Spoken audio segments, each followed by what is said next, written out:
Today on Alex and Autos, we're out here taking a look at the 2015 Lexus RCF. This is not an F Sport, this is actually a full-on F model. Let's cover a few things up front before we dive deep into the RCF. First up, competition.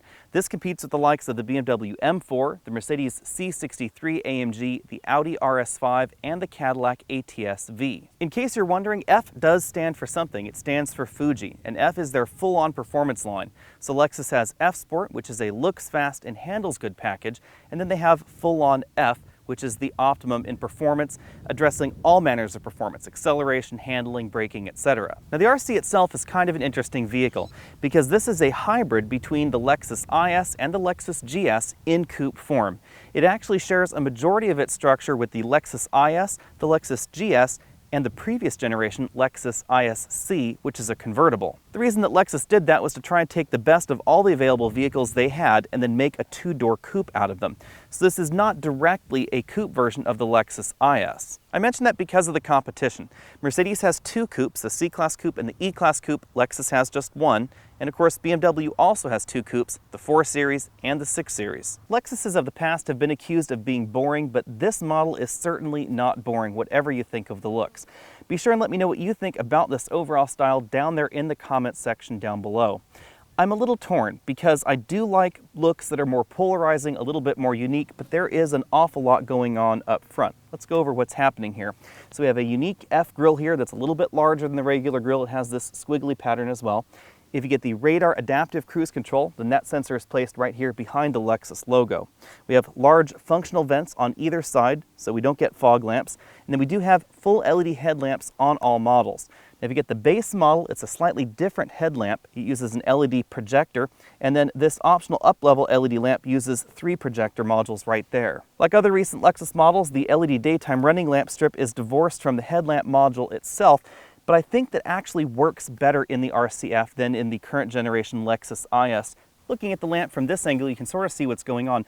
The lamp actually curves in a little bit and then curves back outwards in that manner. It's more of a 3D lamp look that's not very traditional. And I think that does work a little bit better with that swoosh. No performance car would be complete without upgraded everythings. So we get upgraded brakes, we get a functional vent right there on the side fender and an F logo as well. We also get upgraded rear brakes with slotted rotors, aero tweaks all over the vehicle for better airflow all the way around, and a speed activated spoiler. Overall, the design on the side is very flowing. I think it's very attractive. The front and the rear are a little bit polarizing, but the side profile is undeniably attractive. We have the solid rear-wheel drive proportions. Everything is very swoopy, very sleek looking. You can see again those functional air vents right up front. As you'd expect from a rear-wheel drive performance vehicle, we have 275 with tires out back and 255 with tires up front. The rear of the RCF is heavily styled, but it's not quite as controversial as the front. We get these stacked quad exhaust tips that have become hallmarks of the Lexus F line. Different color bottom portion of the bumper right here with a functional vent as well.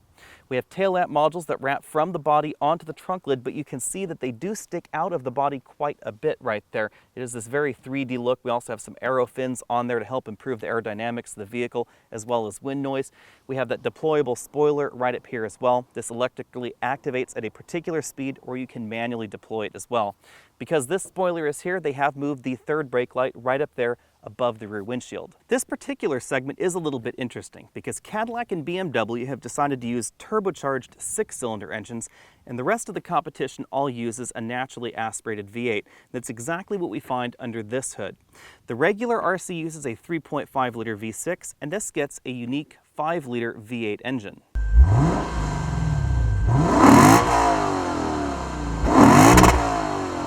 This particular engine is a revised version of what we saw in the last generation Lexus ISF, but it's been tuned up to 467 horsepower and 389 pound-feet of torque. What's really interesting about this engine, however, is that this is the first V8 to my knowledge that can run on a modified Atkinson cycle. That's the same combustion cycle that the Toyota Prius uses in order to save fuel. This engine will switch to either a regular Otto cycle or the Atkinson cycle, depending on whether it wants efficiency or power at the moment. That ability allows this 5-liter V8 engine to achieve 25 miles per gallon highway, and on a one-way highway journey, I actually averaged 28.9, which is awfully good for a vehicle this size, this heavy, with an engine this big. Lexus decided to mate this engine only to an 8-speed automatic transmission, so you can't get a 6-speed manual like you find in the Cadillac or the BMW. Now that's not necessarily unusual because the Audi and the Mercedes also are automatic only. Unlike the Audi or the BMW, this is a traditional 8-speed automatic transmission, and it's actually very closely related to the 8-speed automatic that's used in the Cadillac ATS-V. Both of them were made by Aisin, which is majority owned by Toyota. As you'd expect from most performance vehicles, all the power is sent to the rear axle only. The RS5 is the only all-wheel drive entry in this particular segment. The rear axle uses a Torsen limited slip differential by default, but there is also an optional torque vectoring rear axle. The other thing to notice up here when I'm talking about the Audi is that the majority of this engine is entirely behind the front axle, like you'll find again in the BMW, the Cadillac, and the Mercedes, but different than you'll find in the RS5, because in the RS5 the entire engine is in front of the front axle. That does mean this has a better weight balance than the Audi. Weight is critical in a performance vehicle, and the RCF is just a little bit heavy for this segment at 3,958 pounds. The BMW M4 is particularly light at 3,580. The Cadillac ATS-V is right around 3,700 pounds. The big takeaway for me, however, with that number is that the all-wheel drive Audi RS5 is about the same weight as this vehicle, but it has a heavy all-wheel drive system attached to it. When it comes to front seat comfort, I'm actually going to put this one notch below where I originally said this model slotted in, because now we have the Cadillac ATS-V Coupe. And Cadillac brought some really comfortable seats in the ATS-V Coupe, regardless of whether you get the standard or the base seats. Now the RCF still has a tilt telescopic steering column with a decent range of motion. We have a multi-way driver's seat, but you won't find things like extending thigh cushions or 4-way adjustable lumbar support in this model at any price. Although the bolstering on the seat bottom cushion and the seat back cushion are not adjustable like you'll find in some of the models out there, they are well placed for someone of my general size. I'm about 6 feet tall, 185 pounds, and the shoulder area is also very generous in this seat. That's different than the Mercedes-Benz C63 AMG, which does have a very tight shoulder area, I found. Getting in and out of the rear seats is fairly easy. We just pull this handle right here, and the seat will automatically slide as far forward as possible. The seat belt is restrained via that magnetic snap right there, so that comes off very easily. The seat will automatically scoot forward, hop into the back seat, pull the seat back, and it will automatically go as far rearward as it was before. When thinking about the rear seat dimensions, it's important to remember this is not a BMW 6 Series competitor. This is a BMW 4 Series competitor, so it is a little bit tight back here. Even so, we still have legroom and footroom that is a little bit more limited than I would like. I have about an inch of legroom left right here with this front seat adjusted for me at 6 feet tall, and I have a very limited amount of footroom there. Headroom is really the problem because I do have to sit either forward or cock my head severely to one side in order to sit in the back. Another thing you should know is that this is a strict 4-seater, so there is no center seat belt. That's where the cup holders live. Cargo capacity in the RC is pretty average in this segment. This is a 26-inch roller bag. It can sit in this particular position on its side. However, you can't remove it that way. You do have to flip it over and then pull it out in that fashion. 24-inch roller bags obviously fit very easily in the trunk, but as I said earlier, we lose the trunk pass-through in the RCF. You do get it in the regular RC. If we take out the cargo load floor, you'll notice we don't have a spare tire. Instead, we get a little insert with our tire iron, tow hook, a little screwdriver there, and then we get a foam insert where you'll find your Can-A-Fix-A-Flat and the inflator.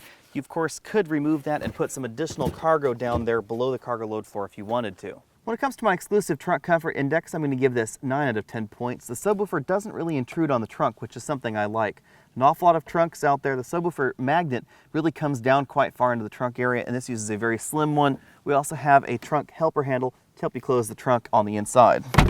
Let's take a quick spin around the interior. We do have F emblazoned on the rear seat backs right there. You will find decent fit and finish quality even in the rear of the RCF. Very nicely done speaker grills. And you can see the stitching pattern on the seats is optional. These are the optional leather seats in our particular model. New Luxe imitation leather is standard. The front seats have fixed height seat belts and fixed position headrests. You'll notice this does appear to be a 5-point harness capable seat, but these are just for show. This is not actually 5-point harness designed. From this angle, you can see the aggressive bolstering we get there on the side and on the seat bottom cushion. And again, these are the leather optional seats with this very attractive stitching pattern. The front door panels are an attractive combination of soft touch plastics. We have metallic trim, carbon fiber trim right here rather than wood trim in the RCF. And then we have Alcantara over here for the armrest. One word of caution is that Alcantara can pill, so you want to be careful about cleaning it especially. You don't want to be too aggressive when rubbing it as you clean. We do have hard plastics lower on the door panel for that storage cubby and then a large speaker grill up front. Although the RC is sort of a hybrid between the IS and the GS, most of the interior is shared with the Lexus IS. That means we get the same dashboard styling, essentially the same components as well. Injection molded dashboard, and then we have a relatively small glove box right here. Really wasn't able to fit too much in there other than the instruction manual. Because the majority of the interior is shared with the Lexus IS, we also get the same small infotainment screen that we get in the IS, so you don't get the expanded one that you find in the GS. 2 large air vents, an analog clock, start-stop button, dual zone climate control with touch sliders right there for the temperature. Working our way back, we have heated and cooled seats in our particular model. This is where you'll find the SD card for the navigation system. Very traditional shifter, down for drive, all the way over to the left for manual, up for up, down for down. We do have shift paddles on the steering wheel as well. You'll have 2 large cup holders right here, and then behind that, or rather in front of that, we have our drive mode selector button. You can select between Eco, Normal, Sport, and Sport Plus. We also have our traction control disable button, a snow mode button. This is where you'll find the Lexus remote touch controller. If you want to know more about the Lexus N-Form infotainment system, go ahead and click that link at the bottom of your screen. We're going to talk a little bit about this controller, however, and the system in general. The system does support all the latest in infotainment features like app integration with your smartphone, Slacker radio, Pandora radio, iHeartRadio, etc. The interface, however, does look a little bit old and a little bit dated compared to some of the others. It's just the design of the software interface. It actually is fully functional. We have complete voice commands over your USB and media device that you do not find in iDrive or MMI. It just looks a little bit older. My particular problem with this system, however, is this Lexus remote touch controller pad. It actually clicks. It has haptic feedback as you move your finger around. So you move your finger around on this screen and it actually moves the cursor on that interface very much like a computer. I just find it a little bit distracting. It is intuitive, it is easy to use, but I do find that it takes my eyes off the road a little bit more than I would like. Moving over to the driver's side, we have a unique partial LCD instrument cluster. This is the speedometer right over here, the smaller dial, and it is a physical dial. Everything else you're seeing is an LCD image. Focusing on the LCD portion, we are in eco mode at the moment, so we do not get a tachometer. If I push the drive mode select button down, we get normal mode. There we get a tachometer. And then we get a selection of different sport screens. I have them programmed as such. So this is my sport display, and then Sport Plus changes to this particular display. You can assign either one to either mode, depending on what you prefer. To make it a little bit easier, all the modes also give you a digital speedometer right there in the middle. Our model does not have the optional dynamic radar cruise control, so we don't get any additional displays in the center of the tachometer. If we did, you would have a little car icon there. You can get the usual trip computer information right over here on your left, tire pressure, fuel economy, gear selection, etc., all that kind of stuff. The F mode is where we find things specific to the F model, like the lap timer, the history there, our G-force meter, etc., tire pressure monitoring, and the rear wing position. We also have navigation information. If navigation was active, you'd get turn-by-turn directions right there, media interface, and then warnings, messages, and then system settings. Zooming out from there, you can see we have this thick-rimmed padded steering wheel with F on the bottom. It is perforated around here and then solid leather down below that. We have our cruise control on a stalk, those shift paddles behind. This control panel controls that screen that we were showing you earlier. Back button, page change button, dedicated phone hang up and pick up button, voice command button, track up, down, mode, and volume up, down buttons over there. The first thing we need to cover out on the road is that every model in this segment is very fast, they all handle incredibly well, and they're all an awful lot of fun out on the road. A lot of this comes down to personal preference and what your priorities are. So if your priorities prioritize acceleration over handling or ride over handling or something along those lines, that's really how you're going to define which vehicle in this segment is the best vehicle for you. When it comes to acceleration, the RCF is incredibly fast. We ran from 0 to 60 in 4.59 seconds. Grip is definitely a problem in any rear-wheel drive performance vehicle, and we did have a little bit of wheel slip back there. That's probably why this was a little bit slower than Lexus was telling us it should be. That's the same problem you're going to get in pretty much every entry in this segment. So tire selection and tire size in the rear is going to be a big factor. If you get something like the Audi RS5, then the all-wheel drive system is going to help you get more predictable 0 to 60 times on a wider variety of surfaces. Overall, I'm still going to have to give this an A when it comes to acceleration because this is incredibly good. Now, if you want to go faster than this, then the Cadillac ATS-V Coupe and the BMW M4 are faster, largely because they're both lighter than this, and of course they have those turbocharged engines. Turbocharged engines do have very advantageous torque curves. The torque really is the biggest difference between this and something like the BMW M4. So I put this in paddle shift mode and we put this in, say, second gear. This is where we're going to get an awful lot of power, right over about 4,000 RPM or so. We aren't going to have quite as much power at the lower RPM ranges as we would in the turbocharged engines in this segment because we don't have a turbo. And the maximum torque, of course, is never going to be as high as the M4 or the CTS-V. It's really obvious when we put this in something like 7th gear right here. So we're in manual 7th gear, we're going around this corner, I'm basically flooring it, we're going around 1800 RPM, and we don't get that much acceleration, again because torque curve isn't quite as advantageous. It really depends on your personal preference. This has a more traditional engine feel, and it's really not that much different than the other entries in the segment. So the Audi RS5, for instance, has a naturally aspirated V8 engine, so does the Mercedes-Benz C63 AMG.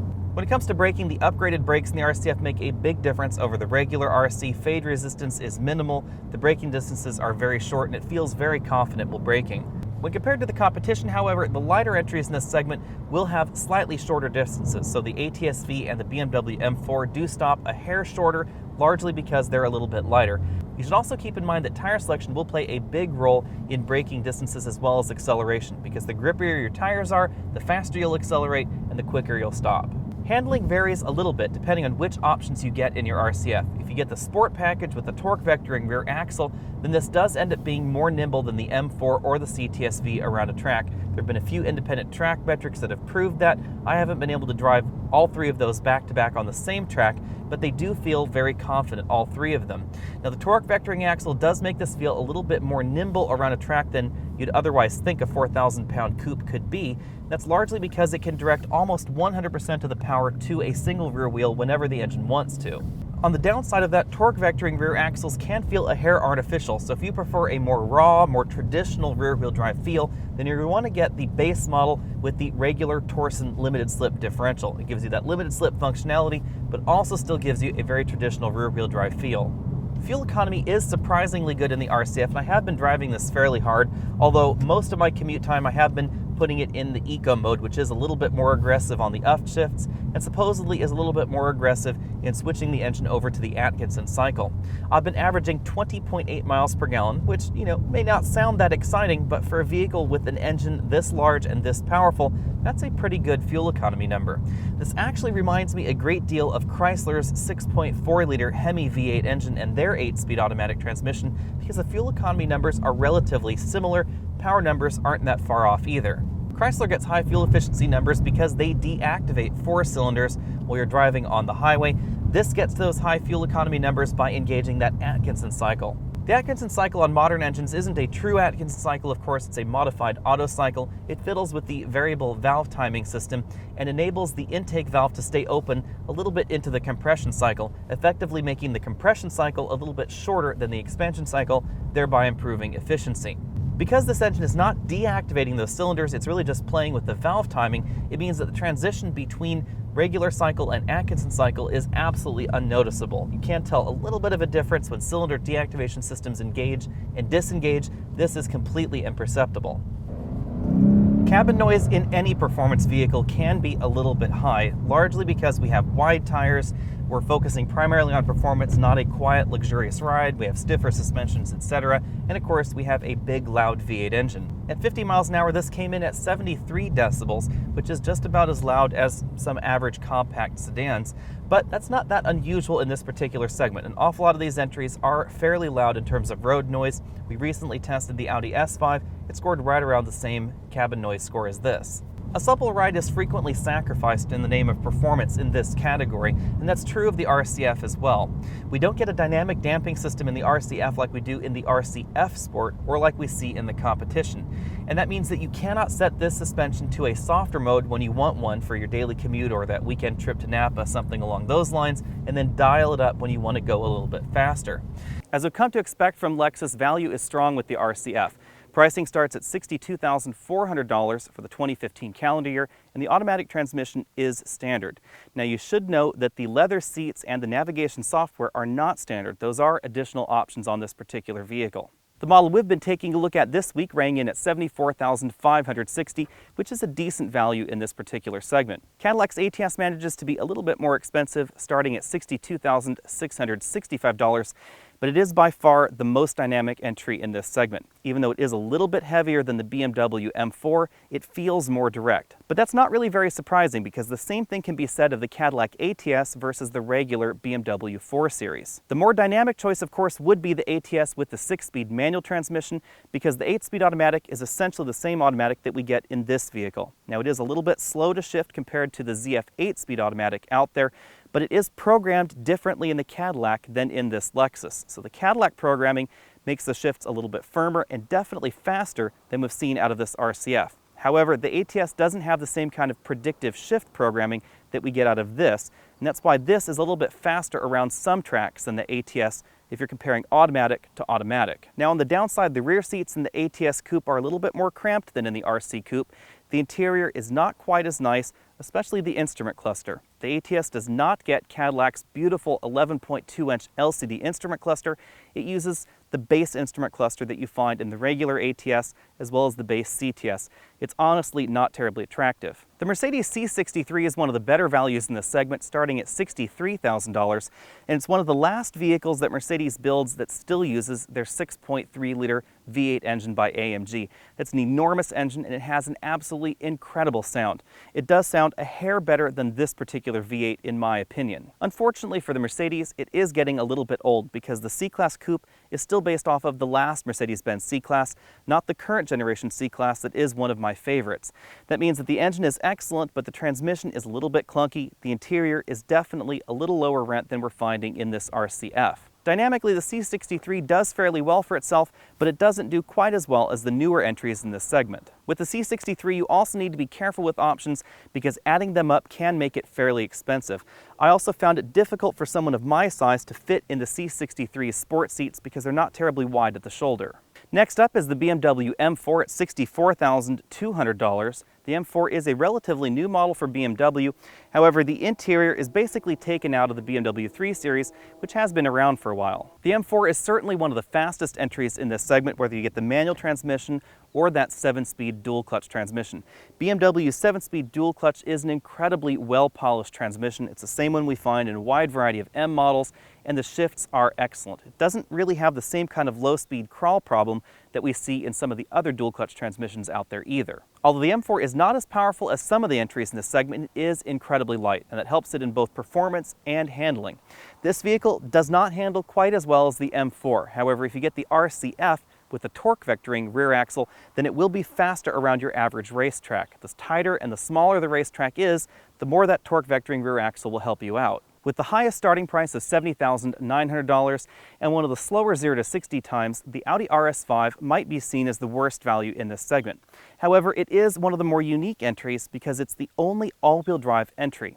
Audi loves all-wheel drive, and almost all of their models are all-wheel drive, including their high-end performance models. Now, all-wheel drive alone doesn't really justify the $8,000 price leap between this and the Audi RS5, although the RS5 does sound excellent when you wind that engine all the way up.